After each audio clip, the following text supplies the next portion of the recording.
Já estamos de volta com o Direto do Plenário. Já temos imagens do plenário do Supremo Tribunal Federal do retorno dos ministros para o início da sessão plenária da continuação da sessão plenária, da segunda parte da sessão plenária desta quarta-feira. Lembrando que tivemos sessão extraordinária também pela manhã. Continuaremos acompanhando os julgamentos, portanto, ao vivo, direto do plenário. Podemos nos assentar, por favor?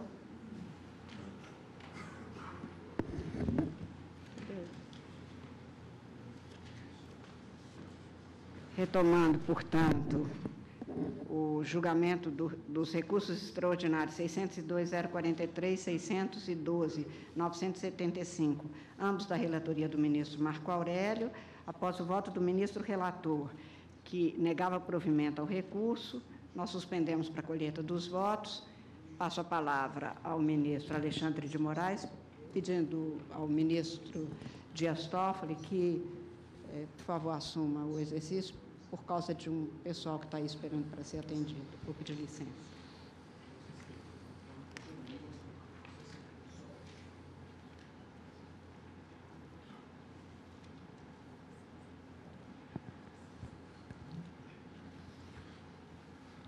Ministro Alexandre de Moraes com a palavra. Presidente, eu trago aqui uma complementação de alguns argumentos num voto que eu tive a possibilidade de dar há exatamente 10 anos e 8 meses atrás, no Conselho Nacional de Justiça, quando nós começávamos a discutir exatamente essas questões após a edição de duas resoluções do CNJ, 13 e 14, logicamente, a discussão foi em relação a magistrados, mas absolutamente idêntica a motivação, a fundamentação, e começo pela questão do servidor, que era um militar reformado, tenente-coronel da reserva, dentista do Serviço Único, e depois ingressou novamente no serviço público, antes da publicação da emenda 20/98.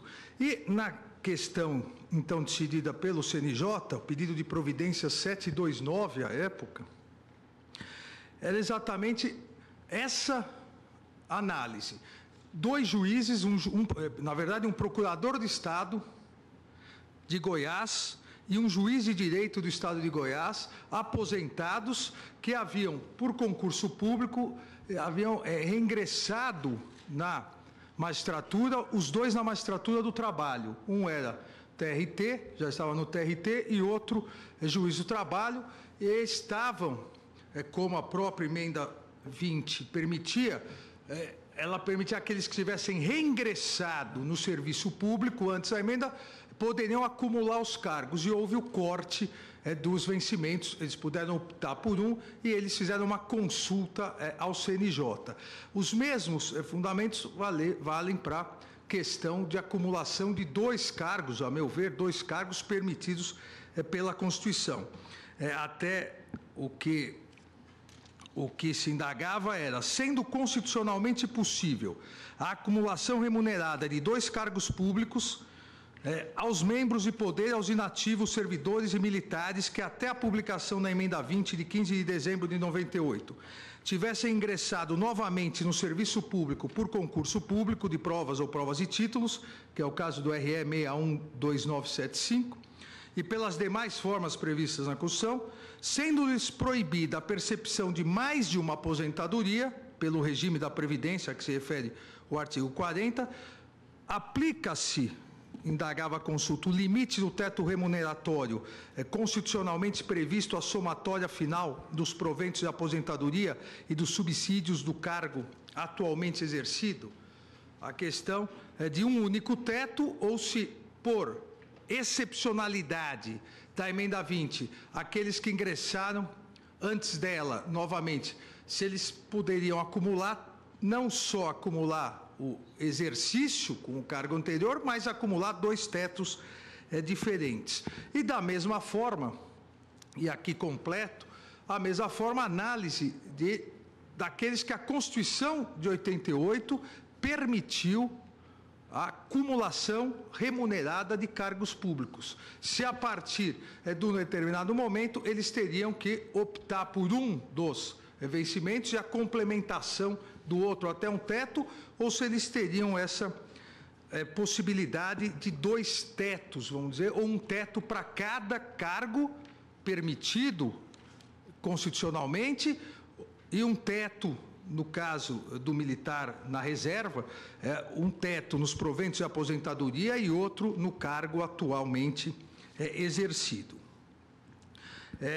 De uma maneira mais resumida, saliento aqui, como salientei à época, que a própria emenda 20, o que ela fez foi trazer uma regra excepcional e transitória de cumulação remunerada, no caso do servidor aposentado que prestou outro concurso, cumulação remunerada de proventos com remuneração da atividade, que o Supremo Tribunal Federal já havia pacificado, em alguns casos, a possibilidade, mas a emenda 20 trouxe essa excepcionalidade.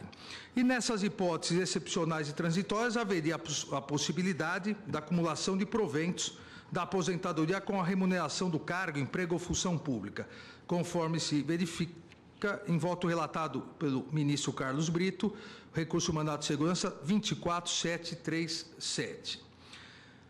Essa norma era em relação aos proventos de aposentadoria, um novo cargo público, que é um dos recursos extraordinários, era excepcional e transitória. Excepcional porque, obviamente, se refere a pouquíssimos servidores, só aqueles que já haviam se aposentado, prestaram outro concurso e ingressaram até 15 de dezembro de 98, que era a data da promulgação da emenda. Mas também o raciocínio e a interpretação se aplica, e pode ser aplicada, uma norma do legislador constituinte originário, que possibilitou excepcionalmente, e é uma excepcionalidade que foi estendida um pouco depois em razão de emenda constitucional. Antes era só professor, cargo técnico científico, professor, médico, depois profissionais da área da saúde, demonstrando a necessidade. Na verdade, isso não é... O primeiro caso, que se refere a profissionais da área de saúde, isso não é um benefício, um privilégio, isso é uma necessidade que a Constituição de 88 verificou, uma realidade. Depois, essa realidade foi adaptada, porque o médico não trabalha sozinho, necessita dos profissionais da área de saúde, e nos grandes centros, às vezes, nós não temos essa percepção da necessidade, da ratio dessa norma de cumulação remunerada de cargos de profissionais da área de saúde. Mas nos pequenos centros ou nas áreas mais afastadas, se nós formos nas fronteiras do Brasil, a necessidade de médicos e profissionais da área de saúde é muito grande. E quase todos esses profissionais acabam cumulando cargos. Médico do Exército na Amazônia e é médico de uma determinada prefeitura, médico do Estado, médico também daquela prefeitura, uma necessidade na área de saúde. Dessa forma, o que se colocava, a partir do momento em que se igualou, e a emenda 20 fez isso, igualou a possibilidade que já vinha do legislador constituinte originário da acumulação remunerada de alguns cargos públicos. E ela trouxe, de forma excepcional, pela emenda 20, a possibilidade também de cumulação remunerada de um provento de aposentadoria com a nova remuneração do cargo público, desde que esse ingresso tivesse sido até a promulgação da emenda. Só que a controvérsia que passou a surgir era, com essa possibilidade constitucionalmente autorizada, em relação aos militares, inclusive no ADCT também, se seria possível se ultrapassar o teto do Supremo Tribunal Federal, o novo teto previsto no artigo 37, inciso 11, se seria possível, apesar, e por lealdade intelectual nós temos sempre que repetir, apesar que o trecho final do artigo 11 da Emenda Constitucional 20/98, ele expressamente estipula que deve ser respeitado o teto do artigo, mesmo nessas hipóteses de cumulação, do artigo 37, inciso 11. Mas, assim como há quase 11 anos atrás, continuo entendendo que não se pode interpretar esse trecho final do artigo 11 da Emenda Constitucional 20 isoladamente.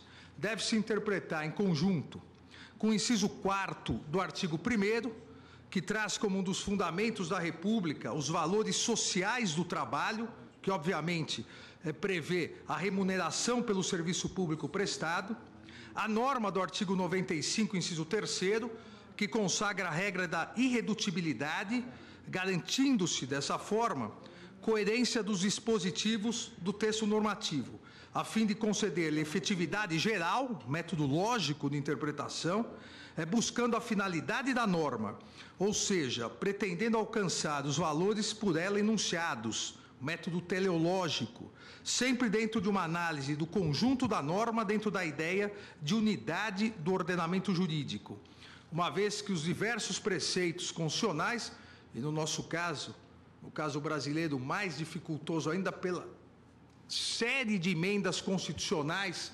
editadas uma após a outra, os diversos preceitos precisam conviver de maneira harmônica dentro do sistema constitucional, um método sistemático, como é salientado anteriormente. Se levássemos em conta tão somente, ou se levarmos agora, tão em conta somente o método gramatical, literal, para interpretar o trecho final do artigo 11 da emenda 20, ignorando todos os demais métodos interpretativos, a possibilidade constitucional de cumulação, conforme já verificado, somada à obrigatoriedade de respeito ao teto salarial, do inciso 11 do artigo 37, gerará, como vem gerando, geral à época, distorções absurdas de trabalho, ou trabalho não remunerado, ou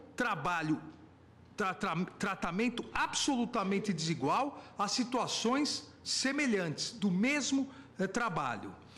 Como essa possibilidade? Olha, se permitirmos a análise de que seja o provento de aposentadoria daquele que novamente ingressou no serviço público antes da emenda 20, se ele não puder receber as tuas remunerações, os proventos, que são, diga-se de passagem, de fontes diferentes, a questão dos proventos, a questão atuarial, ele já pagou para poder receber aquilo. Se nós permitirmos, como a Constituição permite, que ele possa, porque a Constituição permite que ele possa exercer um novo cargo público, e ele não puder receber a mesma remuneração que exerce, que recebem todos os seus companheiros, todos os seus colegas, ele era servidor do Exército, agora ele é, salvo engano, dentista, médico. Ora, ele vai realizar a mesma função que os demais médicos que ingressaram no seu concurso, e ele não vai ganhar a mesma coisa. Isso fere, ao meu ver, de forma flagrante, o princípio da igualdade. Ou ele, por concurso público, ingressou em 2 cargos permitidos constitucionalmente, médico e médico. A carga horária de trabalho dele é o dobro de quem exerce só um cargo de médico no mesmo, vamos dizer assim, na mesma localidade, médico da prefeitura, médico do Estado, ele acumula, e alguém é médico do Estado. Ele não vai poder receber, ele vai receber menos, mas ele não vai trabalhar menos. Essa questão se coloca desde o início. E essa questão se colocava em relação aos proventos de aposentadoria, em relação ao, então, juiz do TRT, que tinha sido procurador do Estado, havia trabalhado todo o tempo exigido pela legislação, se aposentou, poderia ficar em casa com os proventos da sua aposentadoria, estudou, prestou um novo concurso, passou no concurso e aí teria que trabalhar de graça. Teria que trabalhar de graça porque o seu teto remuneratório já estava atingido. Ora, a obrigatoriedade a obrigatoriedade, obviamente, não o trabalho pro bono, que até nos referimos aqui, o ministro Toffoli se referiu pela manhã, mas a obrigatoriedade, a compulsoriedade de trabalho sem remuneração é vedado, é trabalho escravo. Você não pode trabalhar de forma obrigatória sem receber. Isso, a meu ver, seja o trabalho sem remuneração que ocorre em alguns locais, se fixarmos um único teto, aqueles que têm experiência na administração pública estadual sabem que, no mais às vezes, pelo teto, ser o teto do governador, o governador, por uma medida de economia dos cofres públicos, não aumenta o seu teto. E aí o bloqueio é geral. E quem exerce 2 cargos possíveis pela Constituição, acaba, algumas vezes, trabalhando, se fixarmos um único teto, trabalhando sem remuneração.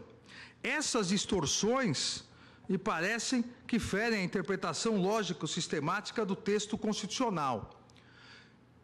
E mais, não seria aqui uma novidade se realizar essa interpretação lógico-sistemática, porque lá atrás o Conselho Nacional de Justiça fez em relação à magistratura e o Supremo Tribunal Federal também fez a mesma interpretação lógico-sistemática também em relação à magistratura. São 4 distorções que foram evitadas pela interpretação do conjunto da Constituição. 3 delas já referidas pelo ministro relator, no seu belo voto, ministro Marco Aurélio, 3 distorções que poderiam ser geradas, que foram afastadas, ora pelo Conselho Nacional de Justiça, ora pelo Supremo Tribunal Federal. A primeira, e não vou repetir para não ser enfadonho, mas como foi referido, a remuneração de cargos de ministro do Supremo Tribunal Federal com ministro do Tribunal Superior Eleitoral. Ora, é uma imposição constitucional. O Supremo Tribunal Federal, enquanto tribunal, não pode se negar a preencher o TSE. Eventualmente, um ministro ou outro pode não querer, naquele momento, fazer parte, mas a instituição, o poder, o Supremo Tribunal Federal tem que indicar seus ministros. Ao trabalho, e obviamente, por já ser o teto remuneratório, seria um trabalho gratuito, é um trabalho sem remuneração. E o Supremo Tribunal Federal afastou essa possibilidade, dizendo que essa hipótese era possível acumulação. Uma segunda distorção que foi corrigida também diz respeito, foi citado aqui pelo ministro Marco Aurélio, o artigo 95, parágrafo único, inciso 1º, da Constituição Federal. A possibilidade de cumulação remunerada do cargo de magistrado com professor. Ora, a Constituição autoriza, se a Constituição autoriza, ela deve autorizar também que suplante o teto. Obviamente, cada um, como bem se referiu o ministro Marco Aurélio, não pode, per si, passar o teto. Mas, se a Constituição autoriza, obviamente autoriza o trabalho remunerado. E se autoriza o trabalho remunerado, não há como se glosar, se evitar isso. E aqui, nesse caso, nessa segunda distorção que foi evitada, é a mais próxima do caso de médico-médico. Porque no artigo 37 vem as 3 possibilidades. As possibilidades, como eu disse, professor, 2 cargos de professor, cargo técnico científico com professor, e profissionais da área de saúde. Cargo técnico científico com professor é o gênero do qual a espécie, o artigo 95, parágrafo único, inciso 1º da Constituição, prevê magistrado e professor. Na espécie já foi autorizado, e foi autorizado há 11 anos atrás. Se na espécie foi, obviamente, guarda absoluta identidade com gênero. E o gênero está previsto no artigo 37. E se aplica aos cargos técnicos, científicos e professor, também, a meu ver, deve se aplicar a cargo professor e profissionais da área de saúde. Uma terceira distorção importantíssima, que à época também foi, eu diria, consertada pela interpretação sistemática da Constituição, pelo Conselho Nacional de Justiça, se referindo à magistratura, obviamente, no pedido de providências 445, dizia a respeito à possibilidade da percepção conjunta por magistrado ou servidor. E isso permanece até hoje no âmbito do Poder Judiciário, tanto para magistrados quanto para servidores. A possibilidade do recebimento conjunto de pensão por morte e remuneração, ou subsídio, no caso dos magistrados. Em hipótese excepcional em que a somatória não precisaria estar aquém do teto.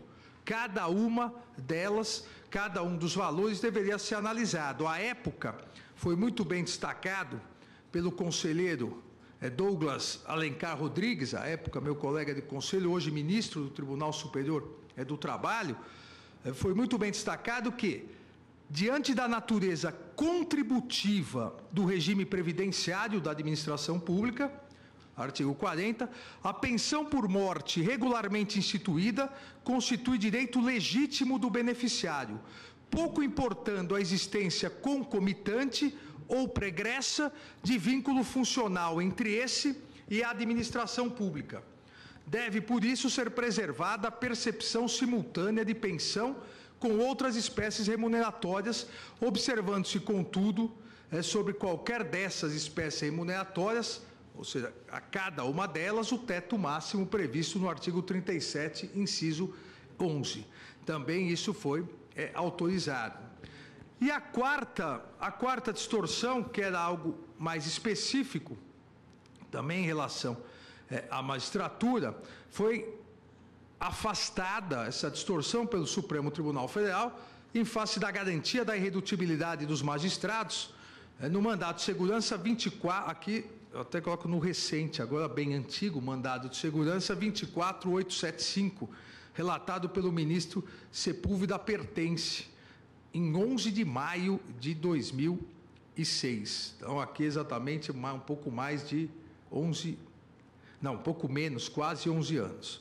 Naquele julgamento, a maioria do Supremo Tribunal Federal entendeu que determinada vantagem pecuniária prevista pelo artigo 184, inciso 3º, da Lei 1.711 de 52, havia sido estendida aos magistrados, consequentemente recepcionada pela LOMAN, e não poderia ser subtraída em face, como disse o ministro Sepúlveda Pertence, abre aspas, a garantia da irredutibilidade de vencimentos, ousei afirmá-lo com o respaldo da maioria do tribunal, sim, modalidade qualificada de direito adquirido e de qualquer sorte conteúdo de normas constitucionais específicas no que toca à magistratura, repisando textos constitucionais anteriores que a lei fundamental vigente estendeu a todos os servidores públicos. Estou, portanto, em que a irredutibilidade hoje universalizada de vencimentos e salários substantiva garantia constitucional oponível às emendas constitucionais mesmas, como salientou também o ministro Marco Aurélio. Continua o ministro Pertence, trata-se de garantia individual erigida pela própria Constituição, que como tal a doutrina amplamente majoritária reputa ineligível por emenda constitucional, concluindo que abre aspas, esse o quadro tem como certo o direito dos impetrantes, sob o pálio da garantia da irredutibilidade de vencimentos, a continuar percebendo o acréscimo sobre os proventos, no quanto recebido anteriormente à emenda constitucional 41. O citado mandado de segurança, que afastou a quarta distorção, ou seja, distorção, as quatro no sentido da interpretação meramente literal, a afastar qualquer possibilidade de valores acima de um único teto. Esse mandado de segurança, entendo que se aplica aos dois presentes casos, aos dois RES, por se tratar também de irredutibilidade de rendimentos de vantagem pecuniária constitucionalmente permitida. Muito se discute e muito a doutrina, os tribunais, o Supremo Tribunal Federal, afastando a possibilidade de alegação de direito adquirido, regime de vencimentos. Agora, nós temos aqui, nos dois casos, uma irredutibilidade de rendimentos de vantagem pecuniária constitucionalmente permitida por cumulação de cargos excepcionalmente autorizados pela Constituição ou de proventos em um novo cargo cujo ingresso por concurso tenha sido antes da emenda constitucional número 20. Porque de maneira a impedir o decesso, como disse o Supremo Tribunal Federal, remuneratório, conforme destacado à época pelo ministro Ricardo Lewandowski, abre aspas, a conciliação das situações dos impetrantes com a nova ordem constitucional, então há de fazer-se sob o prisma da irredutibilidade de vencimentos, tradicional garantia dos magistrados, o caso se referia a magistrados, estendida pelo Supremo Tribunal Federal também aos proventos, que repele a ideia de decesso remuneratório, disse à época o ministro Ricardo Lewandowski. Essas quatro hipóteses analisadas e que afastaram a mera interpretação literal da obrigatoriedade de um único teto para as hipóteses constitucionalmente permitidas de cumulação remunerada, levaram em conta que a interpretação constitucional deve ser realizada de maneira a evitar contradições entre suas normas, é o método da unidade da Constituição, como autorizar que alguém exerça dois cargos públicos e, na hora da remuneração, você glosa total ou parcialmente um deles, sem a compensação de horário nesse cargo. Se a Constituição autoriza, não pode se realizar essa glosa, ou como disse bem, salientou o ministro Marco Aurélio, se a Constituição, o legislador constituinte dá com uma mão, a emenda não pode tirar com a outra mão. Sendo impositivo e primordial, no presente caso, nos dois recursos extraordinários, a análise sistemática do texto constitucional, pois, como salienta o professor Canotilho, o intérprete deve considerar a Constituição na sua globalidade e procurar harmonizar os espaços de tensão existentes entre as normas constitucionais a concretizar, não podendo ignorar a interdependência e complementariedade das normas constitucionais, que não poderão, como nos lembra também Garcia de Enterria, ser interpretadas isoladamente. Toda a previsão do teto remuneratório, a previsão de um teto único, e esse teto único passou a ser o subsídio dos ministros do Supremo Tribunal Federal, teve uma ratio, ou seja, o abuso que se fazia ilegalmente, inconstitucional ilegalmente, de penduricalhos, como se chama na prática, de aplicação de uma legislação de uma carreira para outra, e aí administrativamente pega aquela, e isso ia ultrapassando os tetos de cada um dos poderes. Teve uma ratio constitucional, uma importantíssima razão da edição, mas em momento algum, entendo eu, devido ao respeito às posições em contrário, em momento algum, a Constituição, o legislador reformador, quis limitar o que o legislador constituinte autorizou. Algumas pouquíssimas hipóteses de cumulação de cargos. Se o legislador reformador quisesse ter limitado essas hipóteses, não teria, na emenda 20, como fez, ampliado a possibilidade do provento de aposentadoria com um novo cargo público concursado. Ele ampliou. E, na sequência, o legislador reformador ampliou de novo. Médico passou para profissionais da área de saúde.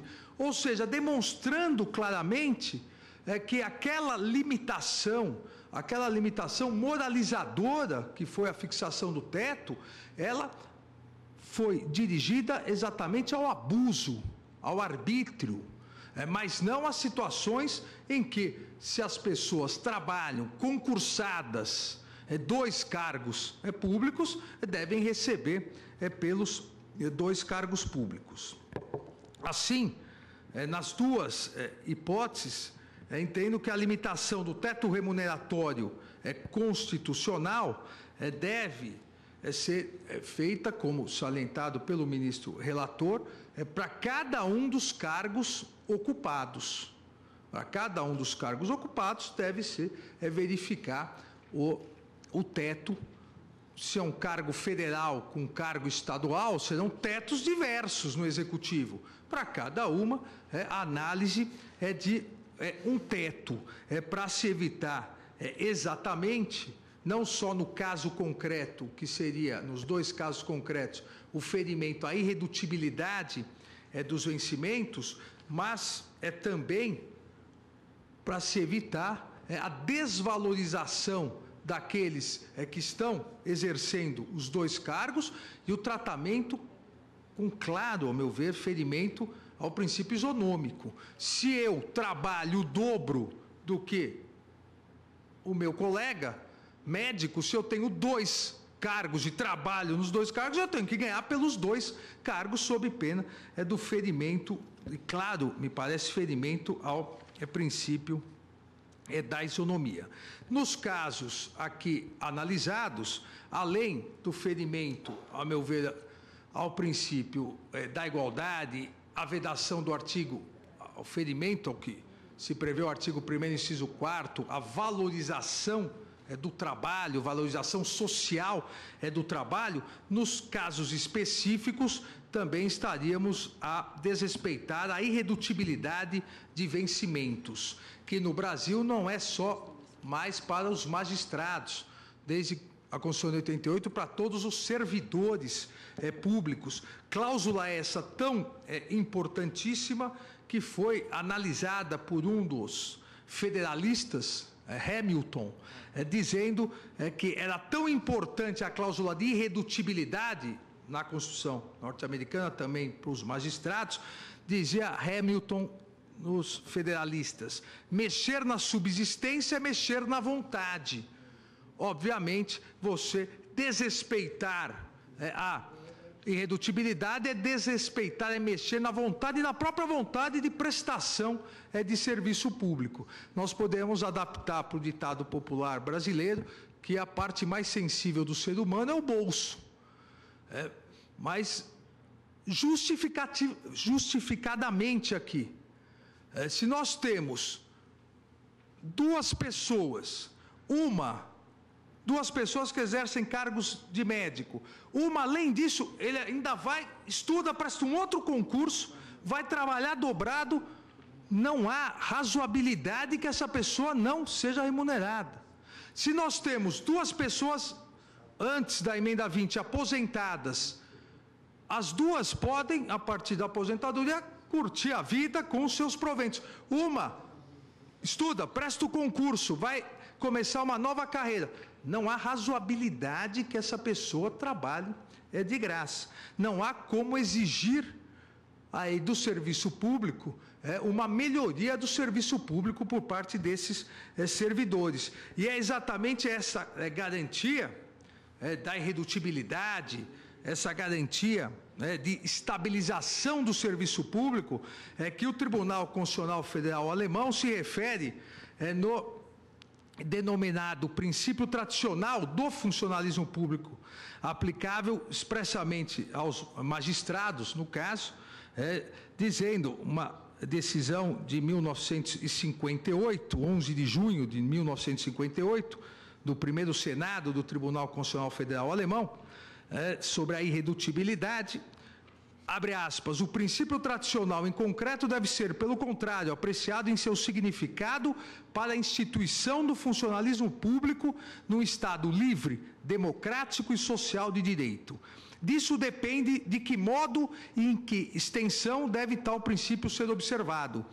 O funcionalismo público somente pode realizar a função a ele incumbida de assegurar uma administração pública estável e, com isso, compor um fator estabilizador em face das forças políticas que configuram a vida estatal, quando é protegido jurídica e economicamente. Nós precisamos valorizar o serviço público. E digo mais, nós precisamos valorizar o servidor público que exerce 2 cargos. O servidor público que se dedica em dobro ao serviço público. Em conclusão, para não me alongar mais, eu gostaria de colocar o exemplo que à época citei, adaptando agora, num claro ferimento ao princípio da igualdade, para exemplificar e o absurdo que chegaríamos. Eu exemplifiquei à época, com caso concreto, mas exatamente a situação, uma situação de um dos recursos extraordinários, procurador do Estado de Goiás, se fosse ele que pleiteava à época, casado com uma juíza do TRT, e ele morresse antes da emenda 20.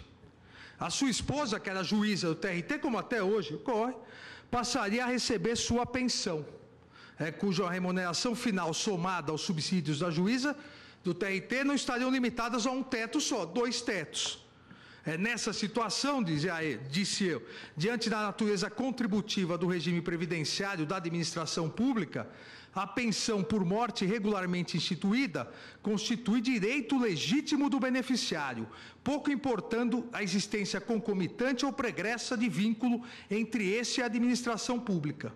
Nessa hipótese, a administração pública continuaria a arcar pelo regime previdenciário com os valores referentes à pensão do cargo de Procurador-Geral do Estado, aposentado, e seria somado, ou seja, ele morreu, a sua esposa receberia a pensão e continuaria recebendo o seu salário. Agora, se ele, procurador do Estado, não morreu, não fosse casado, se aposentasse e decidisse prestar um concurso para a Justiça do Trabalho, ele trabalharia de graça.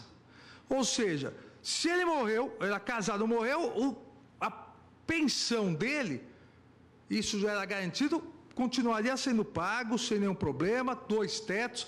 Agora, se ele, solteiro, quisesse, aposentado, trabalhar, ele teria que trabalhar gratuitamente, ou, se não gratuitamente, recebendo uma diferença muito pouca para que chegasse ao teto.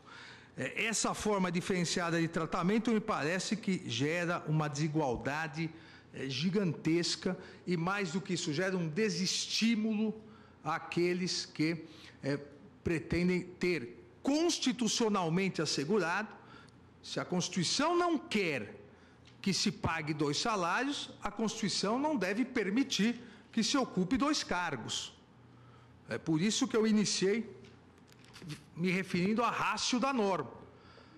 Principalmente nas fronteiras do Brasil, se nós não tivermos a possibilidade de profissionais da área de saúde exercerem 2 cargos, mesmo com essa possibilidade, nós já temos uma defasagem muito grande. Se a Constituição não quer que o poder público pague, ela não pode permitir que se trabalhe, sob pena realmente de se caracterizar uma desigualdade entre quem está ocupando e exercendo os mesmos cargos. Por esses motivos, senhor presidente, eu acompanho o voto do ministro relator, entendendo que em ambos os casos,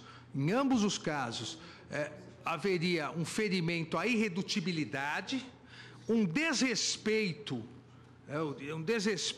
à estabilidade, o princípio da estabilidade que deve reger o servidor público, uma desvalorização do valor social do trabalho, que é um dos princípios republicanos no artigo 1º, e um ferimento ao princípio da igualdade, de maneira que cada um dos cargos, sejam proventos de aposentadoria, sejam remuneratórios, cada um está submetido ao seu teto constitucional.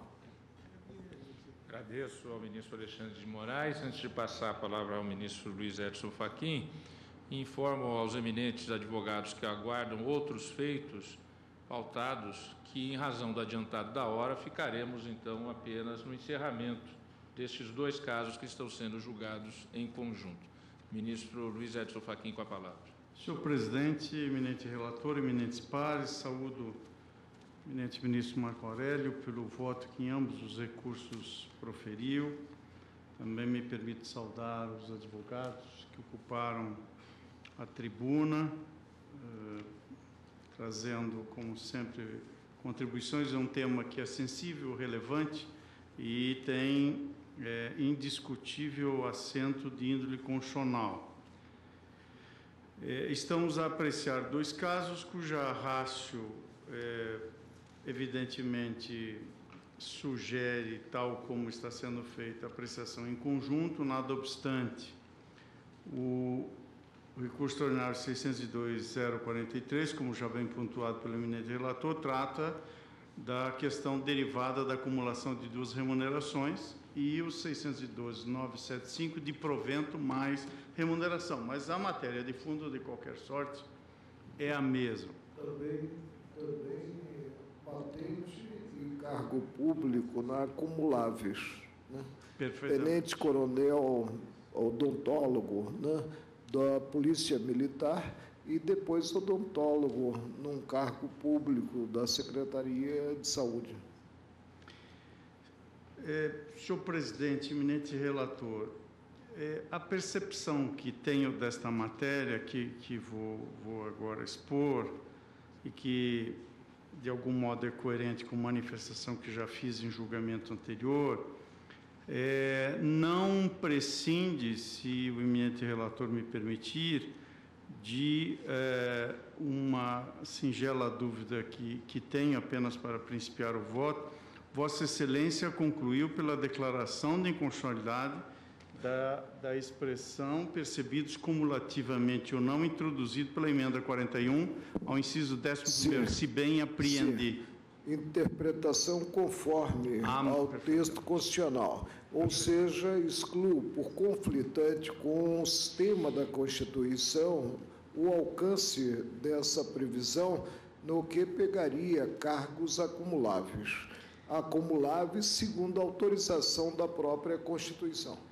Esta é precisamente a dúvida que tenho, porque então Vossa Excelência está a propor pela declaração de inconstitucionalidade com, digamos assim, com extirpar desta expressão, ou apenas com uma interpretação conforme à luz das circunstâncias que são vertidas do caso concreto e da legislação. Eu fui explícito na parte dispositiva de meu voto.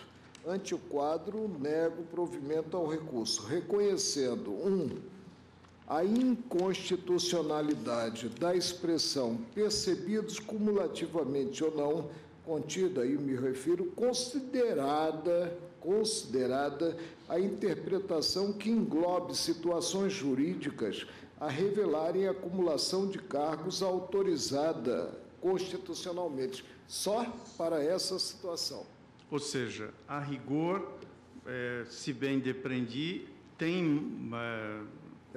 É uma declaração de inconstitucionalidade sem redução do texto. Ou seja, sem extirpar da expressão do texto constitucional. Ela continua existindo para cargos que não são acumuláveis sob a proteção da Constituição Federal. Perfeitamente. Agradeço o esclarecimento, é que eu não houvera apreendido esse sentido contido na declaração. Senhor presidente, eminente relator, eu me permito expressar que a percepção que tenho desta matéria, de algum modo, reconhece o conjunto das premissas que o eminente relator traçou, bem como reconhece ainda mais que o eminente relator, ao fazer uma interpretação tópico e, ao mesmo tempo, sistemática, desatou um nó que pode defluir até mesmo de expressões contidas na própria Constituição. Porque, ao cotejar-se o inciso do mesmo dispositivo, 16º, no qual se diz observado, em qualquer caso disposto no inciso 11º, poderia, portanto, significar, ao menos num primeiro momento, que esta observação corresponderia a dizer que esse inciso 16º permite a acumulação dos cargos, mas no limite do teto da remuneração. E o eminente relator, agora acompanhado pelo ministro Alexandre de Moraes, na interpretação que faz, afasta essa eventual antinomia numa interpretação tópica do sentido do vocábulo acumulação e numa interpretação sistemática cotejando princípios como os da irredutibilidade, entre outros. Portanto, embora Sua Excelência, como de praxe, apresenta uma lição extraordinária, portanto, dessa compreensão sistemática, eu peço todas as vênias para prosseguir e fundamentar uma percepção em direção distinta. E principio tomando como ponto de partida o julgamento no plenário desse Supremo Tribunal, relator, saudoso ministro Euri Zavascki, no recurso extraordinário 091-381. Neste julgamento, relator o ministro Euri, ele é de 2 de outubro de 2014, assentou-se em parte do julgamento que os valores que ultrapassam os limites pré-estabelecidos para cada nível federativo na Constituição Federal constituem excesso cujo pagamento não pode ser reclamado com amparo na garantia da irredutibilidade de vencimentos. Assentou-se ainda mais a incidência da garantia constitucional da irredutibilidade exige a presença acumulativa de pelo menos 2 requisitos. Primeiro, que o padrão remuneratório nominal tenha sido obtido conforme o direito, e segundo, que o padrão remuneratório nominal esteja compreendido dentro do limite máximo pré-definido pela Constituição Federal. E daqui retiro que, em meu modo de ver, a garantia da irredutibilidade só se aplicaria se o padrão remuneratório nominal tiver sido, então, obtido de acordo com o direito e compreendido dentro do limite máximo fixado pela Constituição. Nos termos do artigo 17 do ADCT, ademais, entendo que os valores que ultrapassam o teto remuneratório devem ser ajustados, sem que o servidor possa alegar direito adquirido. E, como já se assentou, a alteração promovida pela Emenda Constitucional 41, à luz mesmo desse recurso extraordinário 609-381, tem aplicação imediata. É evidente que o caso dos autos, nada obstante isso que acabo de dizer introdutoriamente, comporta uma certa especificidade em relação a esse precedente. Isto porque, eu estou a falar agora do 602-043, isto porque o requerido é servidor que acumula 2 cargos de médico. Sendo autorizada a acumulação, nos termos do artigo 37, inciso 16 da Constituição, como já se reconheceu no acórdão recorrido, cumpre indagar se os servidores que se subsumem a esse dispositivo legal também devem obedecer o limite exposto no inciso 11º do artigo 37 da mesma Constituição. Sua Excelência, eminente relator e eminente ministro Alexandre de Moraes responderam negativamente.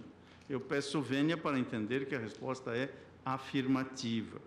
No voto que proferi no recurso extraordinário 606-358 da relatoria da eminente ministra Rosa Weber, neste plenário, julgamento publicado em 7 de abril de 2016, pude rememorar, seguindo o caminho indicado pelo ministro Teori Zavascki, o histórico da interpretação constitucional que me parece ter sido fixado o histórico e a própria interpretação fixada pelo Supremo Tribunal Federal relativamente ao teto remuneratório.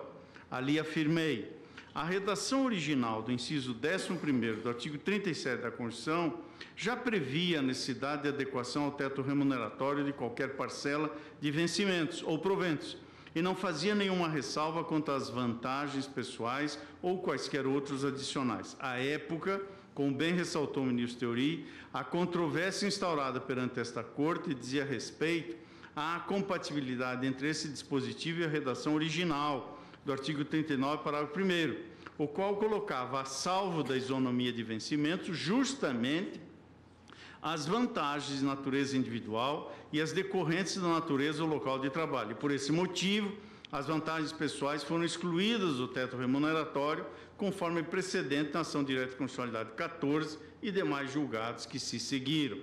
Com a reforma administrativa, introduzida pela emenda constitucional 19, tentou-se uma primeira correção interpretativa do disposto na redação original do texto constitucional, extirpando a previsão da isonomia de vencimentos e, ademais, modificando a redação do artigo 7º, inciso 11º, tornando explícita a inclusão das vantagens pessoais no teto remuneratório.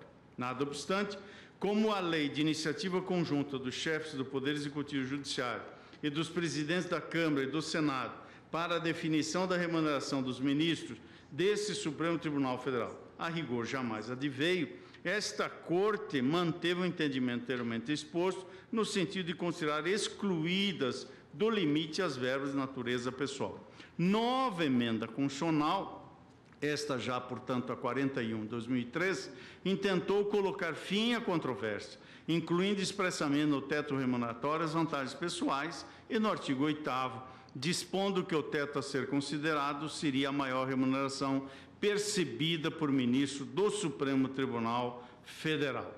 Essa análise leva à inarredável conclusão de que a emenda constitucional 41 não instituiu o teto remuneratório para o serviço público.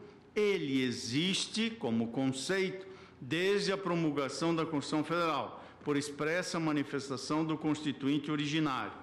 E questiona-se, no caso em debate, dizia, portanto, naquele recurso, com a nova conformação do artigo 37, inciso 11º, alterado pela emenda 41, se é possível que as vantagens adquiridas pelos servidores sejam excluídas do teto remuneratório fixado no dispositivo em comento pelo princípio da irredutibilidade dos vencimentos. Essa manifestação que fiz, e aqui reproduzo em parte, indica, ainda que parcialmente, um histórico sobre a interpretação que entendo, salvo juízo diverso, e creio que a maioria se posta em direção diversa, mas entendo que no âmbito desse precedente, firmado no recurso extraordinário 609-381, atribuiu-se ao Instituto do Teto Constitucional.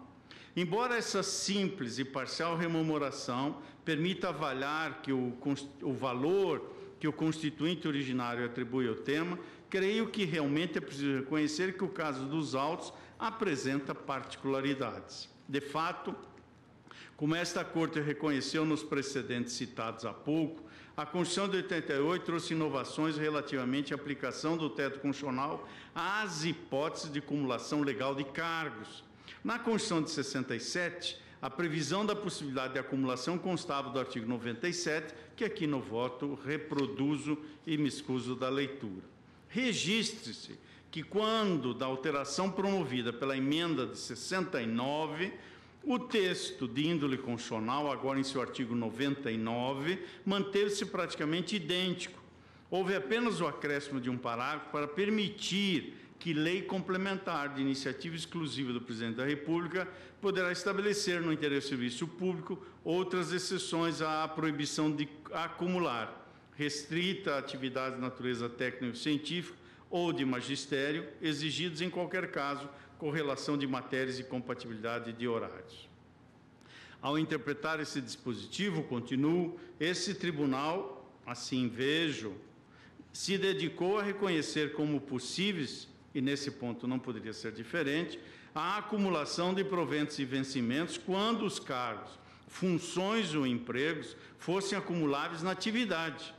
Daquele momento histórico, cito o julgamento publicado em 19 de setembro de 1975, no recurso extraordinário 81.729, relator, então, ministro Xavier de Albuquerque. Com base em tal regime constitucional, o Supremo reconheceu que aqueles que tinham se aposentado observando as regras da, entre aspas, Constituição de 69, fecha aspas, tinham direito à percepção acumulada de proventos. Isso está, por exemplo, no mandado de segurança 24.952, relator eminente ministro Carlos Aires Brito, de 3 de fevereiro de 2006. A redação original da Constituição de 88 manteve disposições semelhantes à redação dada pelo regime anterior. E aqui reproduz a redação original do inciso 16º do artigo 37. E digo também que havia previsões constantes do inciso 1º do parágrafo 1 do artigo 95 e da linha D do inciso 2º do parágrafo 5º do artigo 128, ao tratar das garantias da magistratura e das vedações, bem como acumulações. Observe-se que não havia, nos textos desses dispositivos, qualquer remissão explícita à previsão legal do teto remuneratório, constante do artigo 37, inciso 11º da Constituição Federal, cuja versão original aqui volto a mencionar. Não surpreende, portanto, que quando do exame das questões que surgiram após o advento do novo texto constitucional, esta Corte mantivesse inicialmente a mesma compreensão delineada anteriormente, ressalvada a acumulação de proventos e vencimentos ante a proibição constante do artigo 37, inciso 16º, e aqui cito, à guisa de exemplo, o recurso extraordinário 163.204, relator eminente ministro Carlos Mário Veloso, Tribunal Pleno, em 9 de novembro de 1994. Já à época, e aí se observa a coerência do eminente ministro relator, ministro Marco Aurélio, quando da votação desse precedente, o eminente ministro Marco Aurélio divergiu da maioria por entender que a Constituição de 88 não previu expressamente esta proibição. Entendo, nada obstante, que o regime constitucional sofreu duas alterações fundamentais. A primeira, da emenda, oriunda da emenda constitucional 19, que alterou esses incisos 11º e 16º da Constituição. E desse novo texto, que aqui reproduzo, a emenda relacionou diretamente o dispositivo, esse 11º, ao teto constitucional e ao regime de acumulações do dispositivo constante do inciso 16º.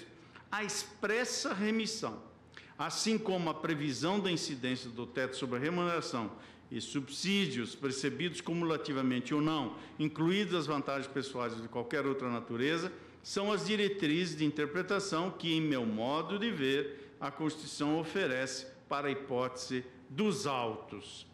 E registra, ademais, que mesmo a emenda constitucional 41, como sabemos, 19 de dezembro de 2003, entendo não ter alterado o texto normativo interpretando, e aqui reproduzo ipsis litis o texto da emenda.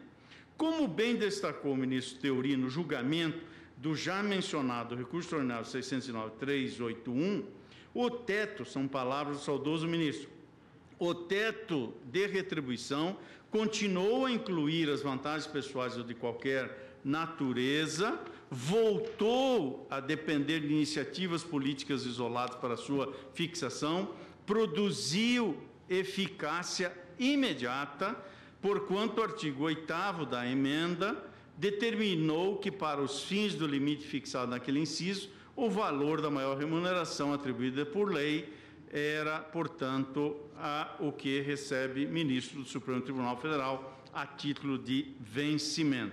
O ministro Theory rememorou ainda o voto proferido pelo eminente ministro César Peluso no mandado de segurança 24.875, relator, o eminente e saudoso, eminente ministro, que foi citado pelo saudoso ministro Theory Zavascki, e a relatoria é do eminente ministro Sepúlveda Pertence, julgamento publicado em 6 de dezembro de 2006, aonde Sua Excelência, o ministro César Peluso, assentou. E aqui reproduzo o voto que me parece relevante para a matéria e, como de todos certamente conhecido, me escuso da leitura para não me alongar neste voto.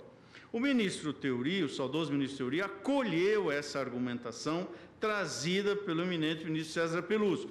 Disse o ministro Theory, de fato, na linha daquilo que havia sido observado pelo ministro César Peluso, no voto proferido do mandado de segurança 24.875, o preceito constitucional do teto de retribuição possui comando normativo claro e eficiente, que veda o pagamento de excessos, ainda que adquiridos após a promulgação da Constituição Federal de 88. Assim, mesmo que a norma do artigo 9º da Emenda Constitucional 41 venha a ser invalidada, a mensagem enunciada pela Constituição será a mesma. Vale dizer, os excessos que transbordam o valor do teto são inconstitucionais e não escapam ao comando redutor estabelecido pelo inciso 11º do artigo 37 da Constituição. Em suma, disse o ministro Theory naquele caso, ao conceder a segurança para permitir que os requeridos continuassem a perceber verbos de natureza remuneratória, além do teto aplicável aos Estados-membros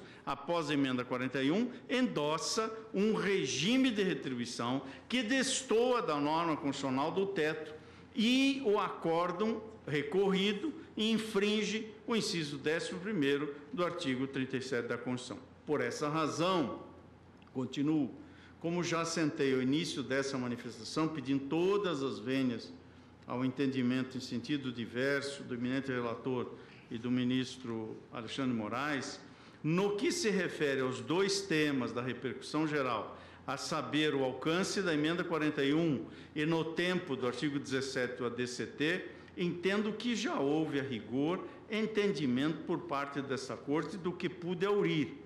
Resta examinar se o dispositivo do inciso 11º do artigo 37 da Constituição se aplica também às hipóteses de cumulação.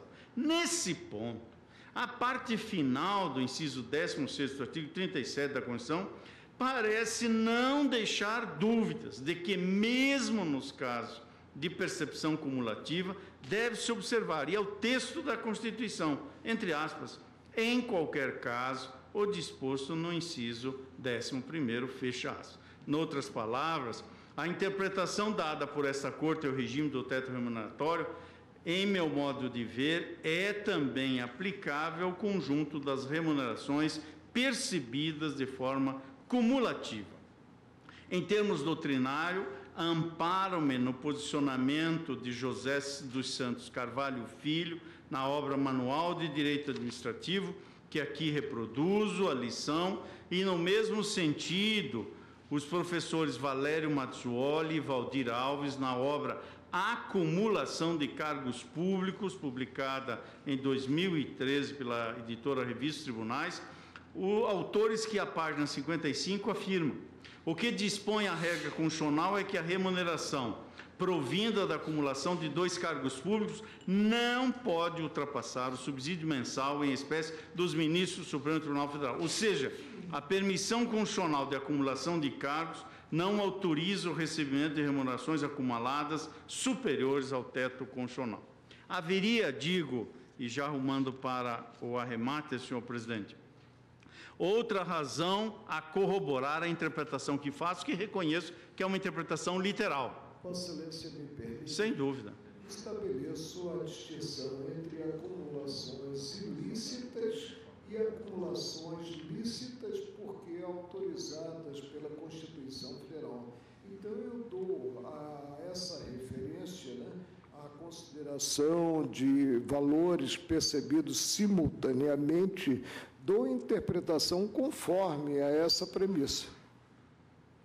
Eu compreendo e, induvidosamente, Vossa Excelência formula uma coerência no desincumbir-se do ônus argumentativo. Agora, nos casos concretos, a única coisa que está em jogo é saber se, autorizada pela Constituição a acumulação, se tem a consideração do teto, considerado o somatório das remunerações dos cargos acumulados, ou cada qual das remunerações.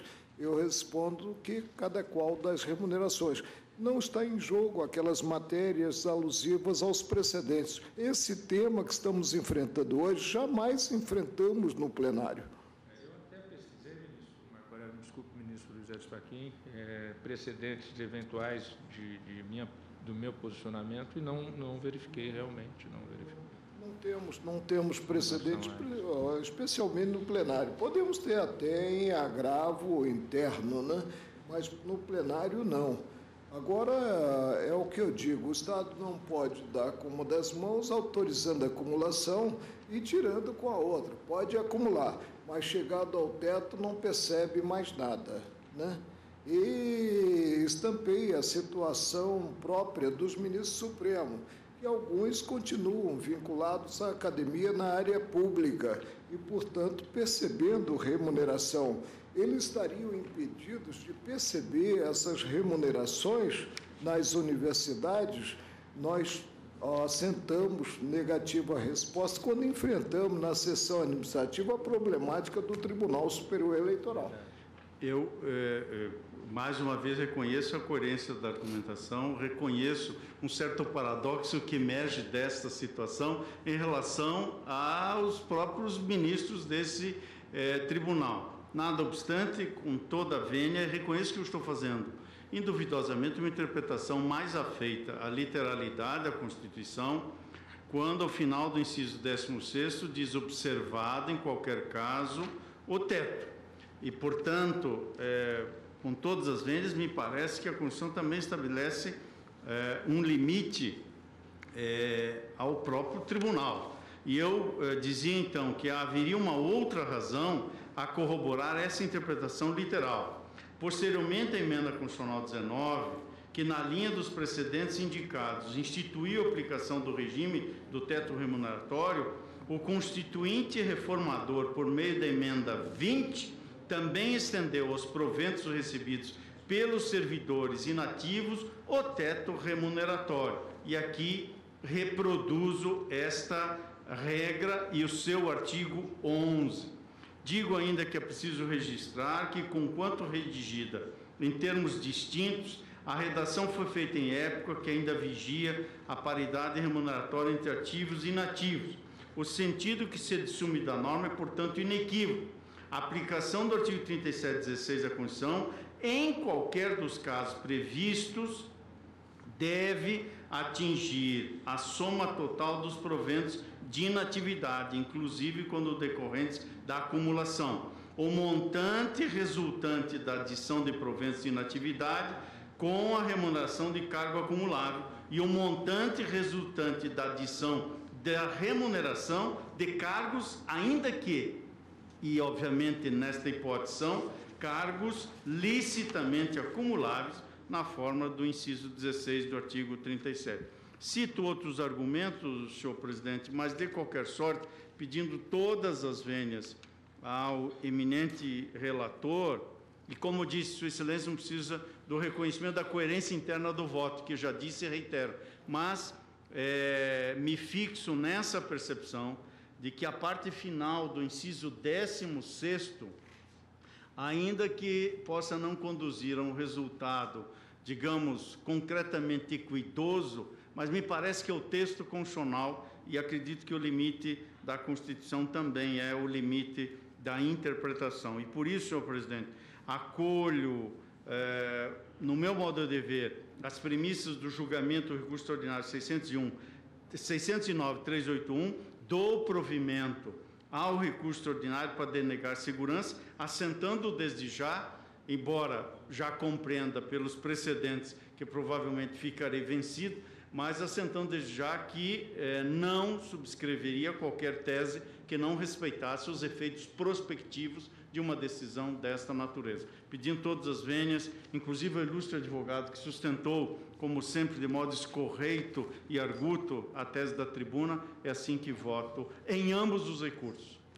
Eminente ministro Luiz Edson Fachin, sempre com argumentos bastante profundos e com elegância, abre a divergência em ambos os recursos.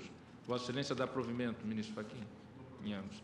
Eu gostaria de dialogar com os eminentes colegas. Iniciamos o dia, ministro Marco Aurélio, Vossa Excelência, que é o relator de ambos os casos que estamos ora a julgar, às 9h15 da manhã. Todos nós temos, aqui em plenário, não fora os afazeres que temos no nosso dia a dia, em qualquer lugar que estejamos, em razão do acesso via o sistema de informática aos processos. Todos nós temos uma série de liminares. Eu mesmo recebi agora em meu gabinete um mandado de segurança contra a sessão que está ocorrendo nesse instante na Câmara dos Deputados. Eu costumo dizer, não somos juízes de processo único. Exato. E diante do adiantado da hora, da divergência aberta, eu pergunto inicialmente a Vossa Excelência e a todos os colegas se não seria o caso de suspendermos, então, a sessão. Penso que sim, presidente. O relator se põe na sessão de amanhã. Né? Todos de acordo? Para suspendermos, então, a sessão. Começaremos amanhã com o meu voto. Inicia amanhã com o voto do ministro Luiz Roberto Barroso. Agradecendo a presença de todos, declaro, então, suspensa inicialmente este julgamento e encerrada a sessão.